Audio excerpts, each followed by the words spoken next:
This is 7 pieces of rough opal from the Lightning Ridge mines of Australia. All biggish pieces. The smallest is 9.85 carats.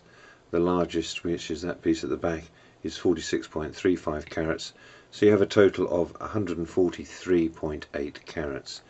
This one here, see if I can show the colour in this light, is a shell opal, so you've got two sides of the shell with colour coming through. Not a great stone, this, to be fair. There's a grey one here with a colour bar running through it. Goes through the other side. This one here I'm not sure about. Looks like there is a colour bar of blue in there somewhere. You can see it. This is a big piece of blue.